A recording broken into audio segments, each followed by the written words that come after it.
Bitcoin's done now, the top is in. Pack your suitcases, sell your bags, it's done, it's over. The all-time high is in. The cycle top is in now, according to this guy anyway.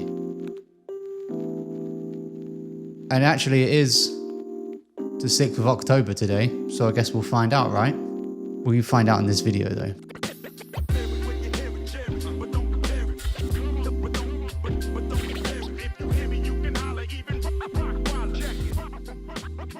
My name is Matt. I've been trading Bitcoin since 2017, and in this video we're going to look at price action concepts only and how we can get our map for trade plans for the week ahead, not from random posts on X. Although it does probably sound true, and it's probably not far off the mark.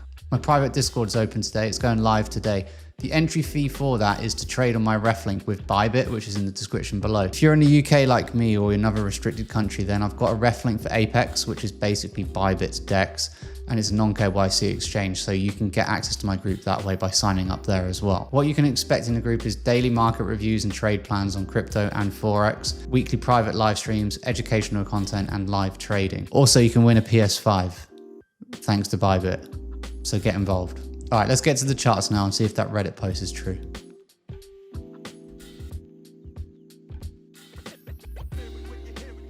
On the daily chart, we have this big resistance. We have the local highs that get broken, and we have a nice range. As you can see, we're in an uptrend. Price ranges, tries to break down, but then reclaims the range and is now hitting the top of it and this high. This looks bullish.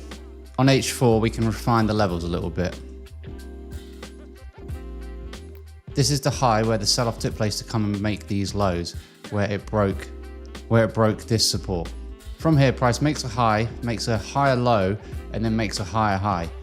On the break of this high here, we have a demand zone, an FTR, a failure to return back to where it came from, i.e. it's bullish. On a retest of this level, it would be very nice to go long from, if we can get down there. Otherwise, we have a more local demand zone where the buying took place to come up and break this high and put a new all-time high in. On a retest of this level, we could also look for a long continuation to the upside. I prefer the deeper level, but this is also a valid level. Your bearish case would be that if it comes down and breaks this level and then puts in a continuation at this point, then you would start saying we could look for price to move back down to the lows of that daily range, about 105k, 109k. I think what's more likely this week is we will see some sort of sideways price action at one of these levels and then a move to the upside. That's what I'm waiting for. On the hourly time frame, things are a little bit scrappy. It's been a very strong move to the upside with not many pullbacks, in which case I think there is going to be a retrace at some point, maybe to one of these levels down here, which I've just mentioned. But essentially, all I'll be looking for is my reversal pattern at one of these key demand zones.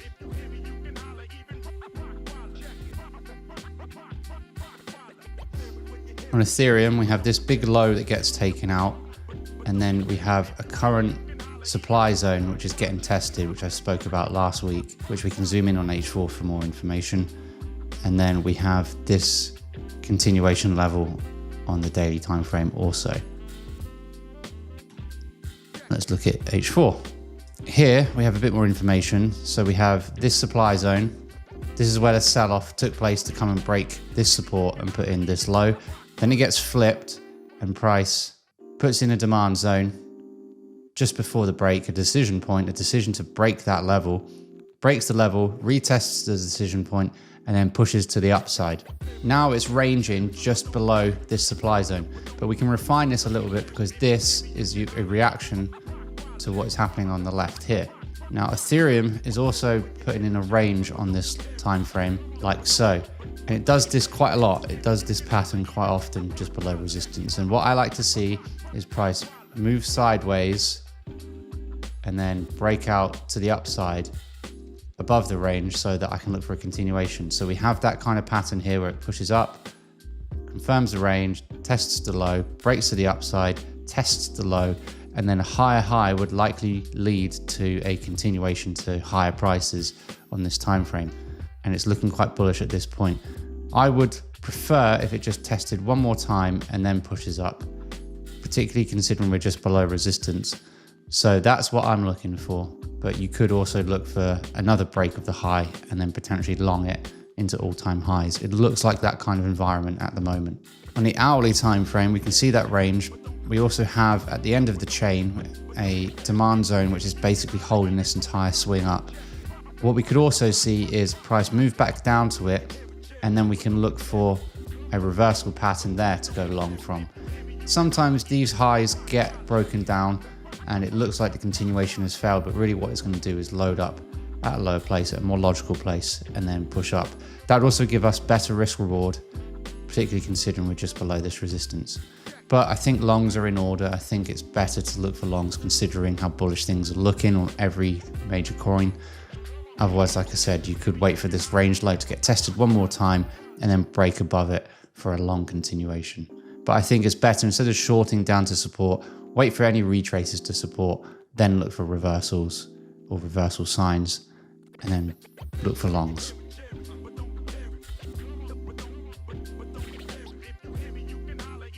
And finally, on Solana, we have this big high, which we've talked about in other weeks, which is where the sell-off took place to come and put this low. It's where the selling kick-started this entire swing down, and it's important because it broke several big support and demand zones along the way, and eventually price pushes up to come up and take it out, and then retraces down to a low level of support, and it's kind of bounced off of this point.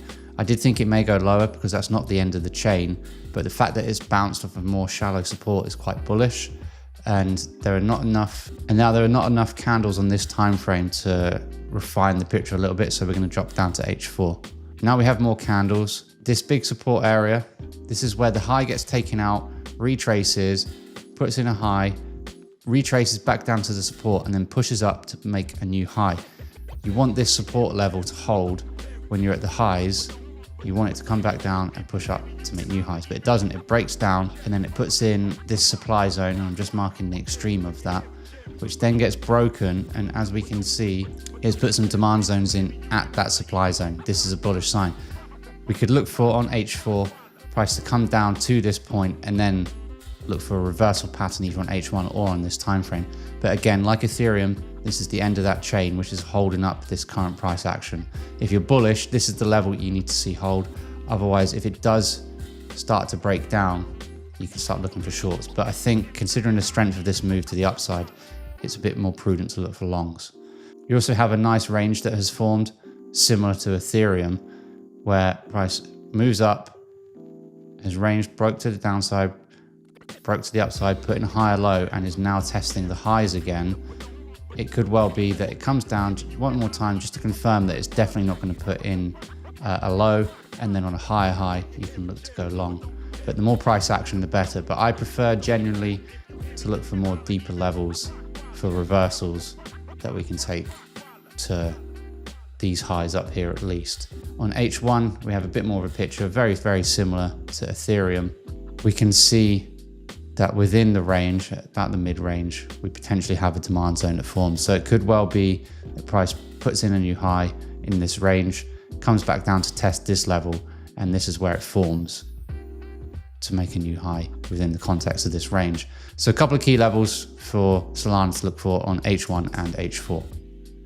Okay, I've tried to be as quick as I can on all three coins, and if you want more detailed analysis, if you want to talk a little bit more about it, then we've got a live stream at 6:30 p.m. UK time tonight. The replay will go up on the channel if you miss it. So if you are going to miss it, leave a comment in the comment section below and I'll get back to it in the live stream, and you can watch it on the replay. Also, if you want to get involved in the private Discord, there is a link to Bybit and their DEX Apex in the description below. Once you've signed up, once you've done your KYC, once you've deposited, let me know and I'll send you a link to the group. Your next video is either here, or this one, then this one.